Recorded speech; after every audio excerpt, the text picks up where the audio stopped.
murakoze. Izina ni Egidio Ndayisenga muri Radio Konesha FM.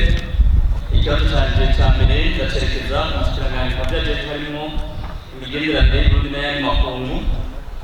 Harabaye ibiganiro bitari bike hagati y'ubushikiranganji burongoye n'ubuserukizi bw'ubumwe bwa Buraya. Mbega ivyo biganiro tudaherutse kumva akayamu kavyo vyoba vyaraheze? Mbega ni ryari amafaranga asahiriza leta mu kigega ayo bita budgetaire azotangura kuza atanzwe n'iryo shirahamwe rya Buraya? Ikibazo canje ca kabiri ndacerekeza ku bushikiranganji mu vyajejwe harimo gutumatumanako n'ibinyamakuru. Mu kiganiro umukuru w'igihugu yatanze mu mwaka uheze mu kwamenyeshamakuru yaremeye ko umusozi wa Manga usanzwe uriko iminara ufasha amaradiyo atari make kugira ngo ashobore gushikana amajwi kure hagati mu gihugu, ko ico kibanza coronswa umuyagankuba udacika. Mbega mu bushikiranganji murongoye muriko mukorana gute n'ubushikiranganji mu vyo bujejwe harimo umuyagankuba kugira ngo uwo murongo udacika w'umuyagankuba uboneke kuri uwo musozi wa Manga ivyuma bifasha amaradiyo? Akandi kabazo kuri muri ubwo bushikiranganji nyereka gasa nako ishirahamwe ikigo AST irigisha imirongo y'amaradiyo amafaranga bamakunga cane cane k'idolari. Iyo naryo agaciro kayo kagahindagurika cane. Ariko hakorwa iki kugira ngo ayo mafaranga arigishwe mu marundi yaturutse ko ifaranga ry'Uburundi ariryo rikora ku butaka bw'Uburundi? Hariko hakorwa iki cane kugira ngo bibaye ngombwa ayo mafaranga akozwe n'ayo maradiyo asanzwe afasha iterambere ry'igihugu? Murakoze. Yego, murakoze cyane. Reka mbanze nshimire umushingantahe Egide abajije ikibazo akorera iradiyo Isanganiro. Nongera nshimira n'abenegihugu baje kwitaba ikiganiro. Yego, ibiganiro hagati y'Uburundi n'umuryango w'ubumwe bw'i Burayi vyarabaye kandi birabandanya. Mu ntango twatanguye ibiganiro kugira ngo ibihano vyafatiwe Uburundi n'abategetsi bamwe b'igihugu bafatiwe agasakisaki kugira ngo ivyo bihano bishobore gukurwa bidatevye. Ibiganiro vyarabaye, turahura nabo incuro zishika hafi zine zitanu kugira ngo ivyo bihano bihave. Ivyo bihano rero birafashwe ingingo zo kubikura. Igihugu ca mbere catangura ibihano n'igihugu ca Leta Zunze Ubumwe za Amerika, hama n'umuryango w'ubumwe bw'i Burayi burakurikira n'ibindi bihugu. Ivyo bihano rero bimaze kuhava, hari ibintu vyinshi vyagiye bihinduka. Twaje gutangura ibiganiro bijanye no gufashanya mw'iterambere, naho nyene mugabo tukisunga cane cane imigambi y'igihugu. Urya mugambi mukuru w'igihugu wo kuva mu mwaka wa 2018 gushika mu mwaka wa 2027, kuko uko bimeze ntabwo arabadufasha badutorera ivyo dushaka gukora, bakora ivyo abenegihugu bifuza biciye mu nzego zikoranye. Ubu rero ibiganiro birabandanya. Harabaye amahera yemerewe Uburundi mugabo amwe atarashika. Hariho nk'amahera yemerewe n'ubumwe bw'i Burayi ashika hafi miliyoni 200.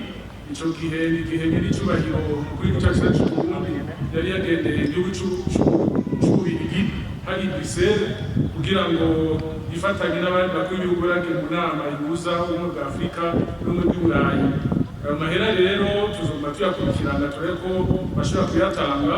Mugabo rero n'amahera impande yaho yatanzwe n'igihugu ca Amerika ashika hafi miliyoni 400 z'amadolari. Mugabo rero atangiye gukora ku myaka 5.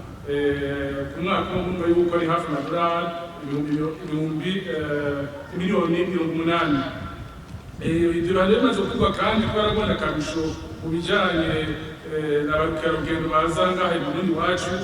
Turabona kandi udasa ku bijanye n'abagwizatunga bakava amahanga baza mu gihugu iwacu. Nk'uko mubizi, iyo abagwizatunga bakava amahanga n'abakerarugendo bashaka kuja mu gihugu kinaka babanza guca muri bwa buhinga ngurukanabumenyi bakaraba yuko ico gihugu cifashe mu bijanye n'umutekano, mu bijanye no korohereza abagwizatunga n'ibindi n'ibindi. Iyo basanze ari igihugu kiri mu bihano hirya no hino, ntibaheza ngo baze baca no ikindi gihugu kumbure bojana mu bitayi yabo cyangwa bogendera. Ariko ikibazo yabajije kiratomoye avuga ati ibyo biganiro vyoba vyaraheze canke biracabana? Nariko ndaza ibiganiro vyamaho biteganijwe n'amasezerano ubumwe bw'i Burayi bwagiraniye n'ibihugu vyo mu karere ka Afurika, Karayibe na Pacifique, ibyo bita amasezerano y'Ikotonou. Amasezerano yo akaba yararangiye, tugomba umukono imbere y'uko umwaka uhera kuri andi masezerano azobera mu gihugu cyitwa Samoa kugira ngo tubandanye dukorana nabo kugira ngo bijanye n'iterambere baze barakurikiza ibyo abenegihugu bafashwa bifuza. Bavuze muti ivyerekeye imfashanyo y'amafaranga ko yoba imaze gutangwa mu gihugu nabo n'umuryango w'ubumwe bw'i Burayi, novuga yuko nk'uko umukuru w'igihugu cyacu cy'uburundi akunze kubivuga nta gihugu cyatejeje imbere no gusega. Mugabo rero duhimiriza abo bantu badufasha yuko boshira uburyo bwabo cyane cyane n'iterambere ntibaze baravuga ngo bazanye amahera bashira mu matora bashira mu bintu bimwe bimwe bifise ubwigenge kuko rimwe na rimwe usanga bimeze nabi. Mwarabonye ibyabaye mu mwaka wa 2015 aho batanze amahera bemeye amahera bijanye n'amatora mugabo hageze ko amatora aba baca barakura akarenge. Nababwira yuko ubu ico duhimiriza abazungu dukorana n'umuryango w'ubumwe bwa Burayi ni ugushira ibitahe no kuzana uburyo mu bikorwa by'iterambere by'igihugu gusumba ayo mahera baduha ko nabo nyene abenegihugu biwabo barakeneye. Mugabo bishitse bakayaduha tuziratora ijana n'ijana mu yindi mugana cyane cyane dushira imbere ibyo twe twikorera nabo bakadufasha mugabo batenze kuduha amahera bavuga bakuye iwabo rimwe na rimwe niyo yaduhaye ugasanga kugira ati ukora iki bashitse mu matora cyangwa yatumukandida si mwiza umukandida ni mwiza bakwereke utambuka ingene uhema ingene ubwiza kubaho.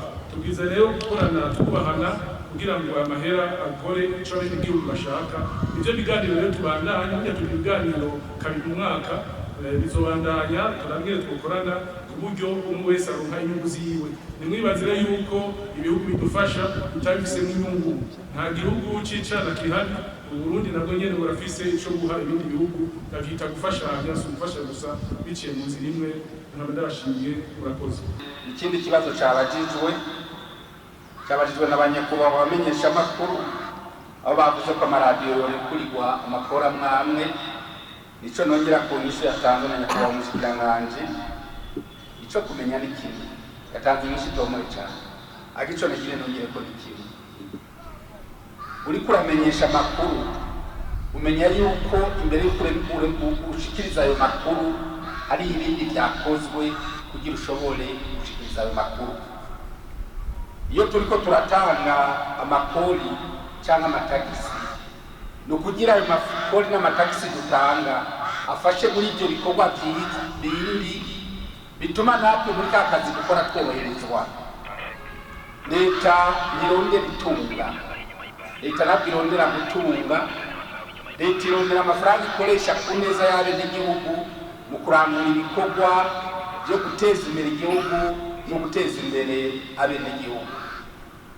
Ivyo navyo iyo byahetse nta kindi leta irondera muri bisa amafaranga avuze ku makoni. Amafaranga ya leta nayo gutunganya imigambi y'abenegihugu, gutunganya n'imigambi y'iterambere. Ivyo rero kubyumva muri ubwo buryo ntihagire ubona yuko umenga ugutoza amakori abacanye bariya ngo ni kubahohotera. Oya sibyo na gato.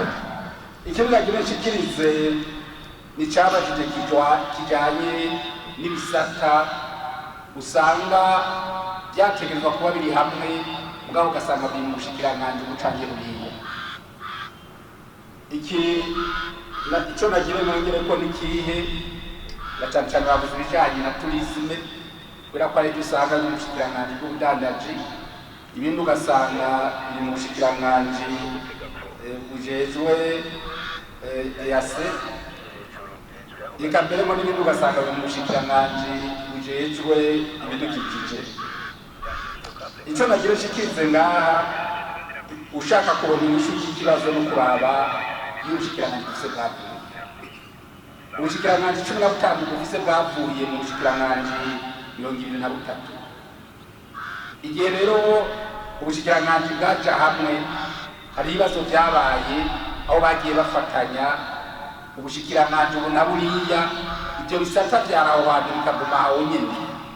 Ubu rero muri leta turiko turabikorera ko kugira by'ukuri ibi usanga biri habiri ubushikiranganji bubiri bigatuma n'abaje bitura ubushikiranganji butandukanye bitura ibisata byinshi byose turiko turabitunganya kugira tubitondeshe neza maze tworohereze abaza bituye ubwo bushikiranganji.